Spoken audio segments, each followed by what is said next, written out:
شعیب نے زہری سے خبر دی۔ انہوں نے زہری سے پوچھا، کیا نبی کریم صلی اللہ علیہ وسلم نے صلاۃ خوف پڑھی تھی؟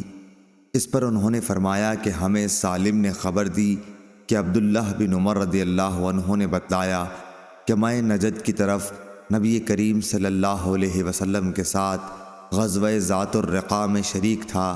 دشمن سے مقابلے کے وقت ہم نے صفیں باندھی۔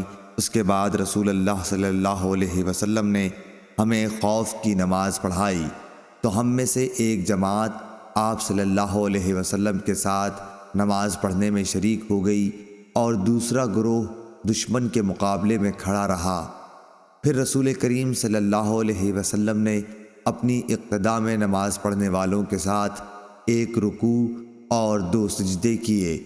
پھر یہ لوگ لوٹ کر اس جماعت کی جگہ آ گئے جس نے ابھی نماز نہیں پڑھی تھی۔ اب دوسری جماعت آئی، ان کے ساتھ بھی آپ نے ایک رکوع اور 2 سجدے کیے۔ پھر آپ صلی اللہ علیہ وسلم نے سلام پھیر دیا۔ اس گروہ میں سے ہر شخص کھڑا ہوا اور اس نے اکیلے ایک رکوع اور 2 سجدے ادا کیے۔ صحیح بخاری حدیث نمبر 942۔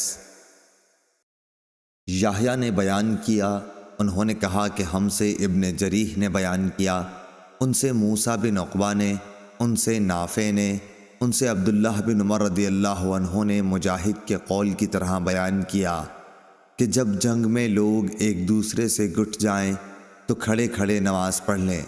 اور ابن عمر رضی اللہ عنہ نے نبی کریم صلی اللہ علیہ وسلم سے اپنی روایت میں اضافہ اور کیا ہے کہ اگر کافر بہت سارے ہوں کہ مسلمانوں کو دم نہ لینے دیں تو کھڑے کھڑے اور سوار رہ کر جس طور ممکن ہو اشاروں سے ہی صحیح مگر نماز پڑھ لیں۔ صحیح بخاری حدیث نمبر 943۔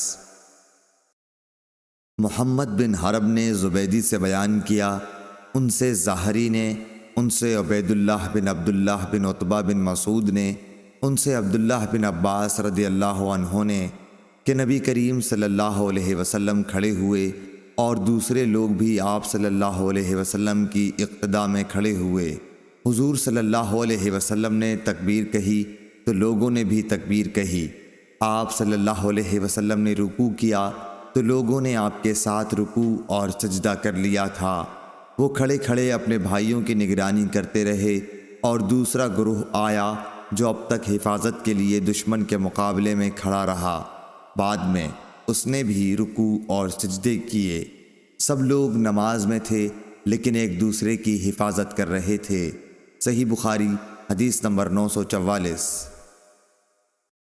وکیع نے علی بن مبارک سے بیان کیا، ان سے یحییٰ بن ابی کثیر نے، ان سے ابو سلمہ نے، ان سے جابر بن عبداللہ انصاری رضی اللہ عنہ نے کہ حضرت عمر رضی اللہ تعالی عنہ غزوہ خندق کے دن کفار کو برا بھلا کہتے ہوئے آئے اور عرض کرنے لگے کہ یا رسول اللہ صلی اللہ علیہ وسلم، سورج ڈوبنے ہی کو ہے اور میں نے تو اب تک عصر کی نماز نہیں پڑھی۔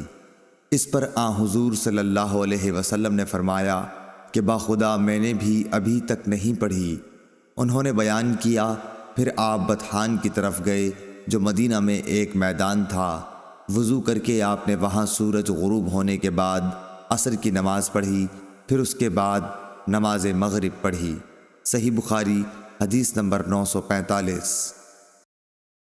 عبدالعزیز بن صہیب اور ثابت بنانی نے بیان کیا، ان سے حضرت انس بن مالک رضی اللہ عنہ نے بیان کیا کہ رسول اللہ صلی اللہ علیہ وسلم نے صبح کی نماز اندھیرے ہی میں پڑھا دی، پھر سوار ہوئے، پھر آپ خیبر پہنچ گئے اور وہاں کے یہودیوں کو آپ کے آنے کی اطلاع ہو گئی اور فرمایا اللہ اکبر، خیبر پر بربادی آ گئی۔ ہم تو جب کسی قوم کے آنگن میں اتر جائیں تو ڈرائے ہوئے لوگوں کی صبح منحوس ہوگی۔ اس وقت خیبر کے یہودی گلیوں میں یہ کہتے ہوئے بھاگ رہے تھے کہ محمد صلی اللہ علیہ وسلم لشکر سمیت آ گئے۔ راوی نے کہا کہ روایت میں لفظ خمیس لشکر کے معنی میں ہے۔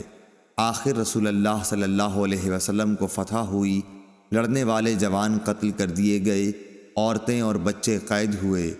اتفاق سے صفیہ واہیہ کلبی کے حصے میں آئیں پھر رسول اللہ صلی اللہ علیہ وسلم کو ملی اور آپ نے ان سے نکاح کیا اور آزادی ان کا مہر قرار پایا۔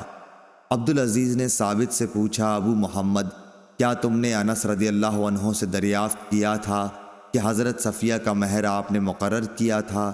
انہوں نے جواب دیا کہ خود انہی کو ان کے مہر میں دے دیا تھا۔ کہا کہ ابو محمد اس پر مسکرا دیے۔ صحیح بخاری حدیث نمبر 947۔